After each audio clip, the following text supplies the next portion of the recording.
What if I told you that getting exactly what you've always wanted could destroy you?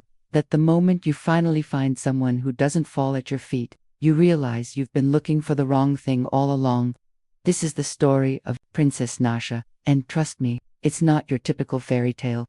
Picture this. There's a kingdom called Zanda, absolutely loaded with gold and gorgeous beyond belief, and ruling over all this beauty. A princess so stunning that people would literally travel across continents just to catch a glimpse of her face. We're talking about the kind of beauty that stops traffic, starts wars, and makes grown men weep. But here's the kicker. Princess Nasha had a reputation that went way beyond her looks. See, every single prince, knight, and nobleman who tried to win her heart, they all walked away defeated. Not one, not a single soul had ever impressed her. Now, her father, King Tempo, was getting seriously fed up. Picture watching your daughter reject suitor after suitor, each one more impressive than the last. Strong warriors who could wrestle bears. Nope. Wealthy merchants with treasures from around the world. Not interested. Wise scholars who could recite poetry that would make angels weep. She'd yawn in their faces. The whispers started spreading through the kingdom like wildfire. Is she cursed? People wondered. What's wrong with the princess? Why can't anyone make her happy? Finally, King Tempo had enough. He stood up in his royal court and made an announcement that shook the entire kingdom. Listen up. Any man who can win my daughter's heart gets half my kingdom. But if you fail, you're banished forever. No second chances. Word spread like crazy, and suddenly men were showing up from every corner of the earth, each one convinced he'd be the chosen one. First up was this massive warrior. I'm talking about a guy who looked like he could bench press a mountain. He struts into the throne room, chest puffed out, practically shouting about how he'd defeated wild beasts with his bare hands. Surely, he boasts, I'm strong enough for any woman. Nasha just looked at him with this tiny smile and asked, do you really think strength alone is enough? The warrior laughed until Nasha stepped closer and whispered, then why are your hands shaking? The guy looked down, and sure enough, his hands were trembling like leaves in a storm. Without another word, he turned around and walked out, completely humiliated. Next came this ridiculously rich merchant, dripping in gold and jewels. He bowed so low his nose practically touched the floor. Princess, he declared, I'll give you all the wealth in the world. Silk, precious stones, spices from distant lands, you'll never want for anything. Nasha shook her head. What good is gold if my heart stays empty? The merchant opened his mouth to respond, realized he had absolutely nothing to say, and shuffled out in defeat. One by one, they came. One by one, they failed spectacularly. Some left angry, some left crying, but all of them left confused and broken. The kingdom's elders started getting worried. If she doesn't choose someone soon, they warned, the gods might get angry. This can't go on forever. But Nasha, she was having the time of her life. She'd watched these supposedly mighty men stumble out of her chambers, pale and shaking, and she couldn't hide her amusement. They come, they boast, they fall. She'd murmur, just loud enough for everyone to hear, and then she'd say the words that sent chills through the entire palace. Men are weak. This went on for months. King Tempo was losing his mind. The people were getting restless, and Nasha seemed perfectly content to keep humiliating every man who dared approach her. But then, everything changed. The throne room doors creaked open, and in walked someone completely different. No fancy clothes, no armor, no jewels.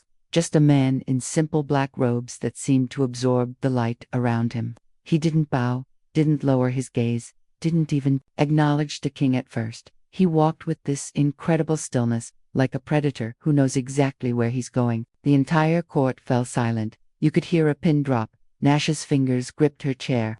This man wasn't looking at her with admiration or awe.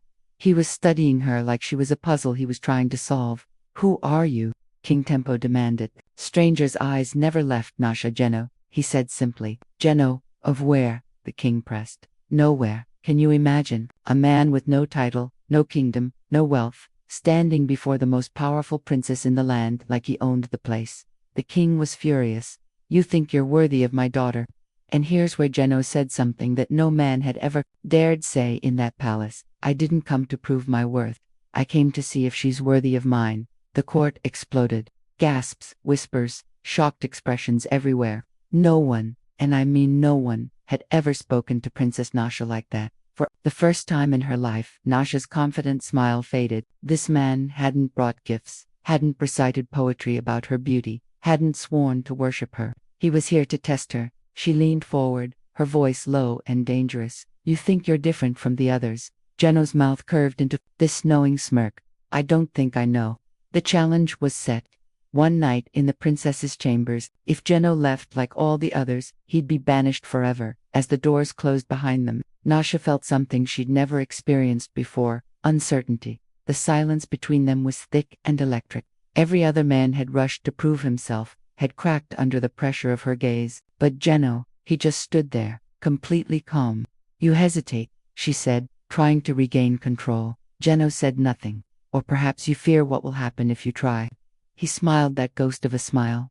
You think too much of yourself, princess. Those words hit her like a physical blow. No man had ever spoken to her this way. She stepped closer, letting her golden bracelets catch the torchlight. You don't bow. You don't speak when spoken to. You don't fear me. Tell me, Jeno, what is it that you do? His answer was simple. I wait. For what? For you to stop pretending. That the heat that spread through her veins was unlike anything she'd ever felt. And what do you think I'm pretending? That you're in control. Nasha's breath caught. She'd spent her entire life making men doubt themselves, pushing them past their limits, watching them crumble. But Jeno wasn't here to prove anything. He was completely sure of himself. The realization was terrifying and thrilling at the same time. They talked through the night, or rather, they played this incredible game of verbal chess. Every move she made, he countered. Every test she set, he passed effortlessly. For the first time in her life, she was the one being tested. When dawn broke, something had fundamentally changed. The palace doors opened, and the people held their breath. Would Jeno stumble out, broken like all the others? He stepped out tall and calm, completely unchanged. But Nasha was different. The fire in her eyes had shifted into something else entirely. She didn't smirk, didn't hold her head high, with that familiar arrogance. The princess has been tamed, someone whispered.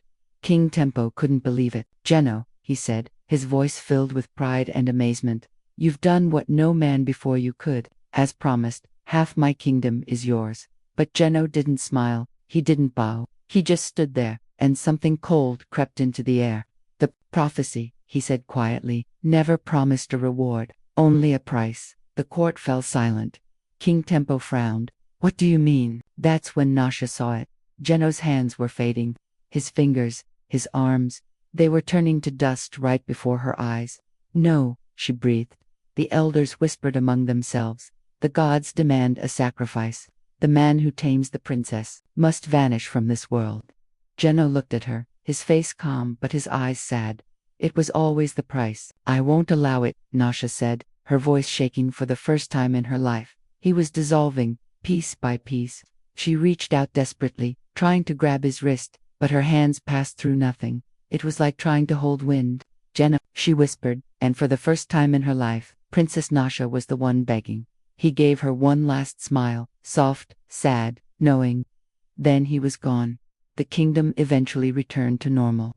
People told stories about Jeno like he was a legend, but Nasha, she was never the same. She walked through the halls like a ghost, eating in silence, sitting on her throne but feeling like she was no longer part of the world. She'd spent her entire life untouched, untamed, unclaimed. Now she knew what it was like to love, and worse, what it was like to lose Dot at night. She'd sit where Jeno had stood, touching the empty air, remembering his voice, and sometimes, when the wind rushed through the palace, she'd hear a whisper, "Did you not say men were weak?" So here's the question that'll keep you up at night. Was Nasha really cursed? Or was she just a woman who finally learned what it meant to have her heart broken? Is Jeno still with her somehow, or is he gone forever? And would you keep trying to hold on to something that keeps slipping away? The truth is, sometimes getting exactly what we think we want shows us we were looking for the wrong thing all along. Sometimes the person who challenges us, who doesn't bow down to us, who sees right through our games, that's the person who changes everything. What do you think happened to Nasha? Drop your thoughts in the comments below. And if this story hit you as hard as it hit me, smash that like button and share it with someone who needs to hear this tale. Trust me, we've all got a little bit of Princess Nasha in us. The question is, what are we going to do about it?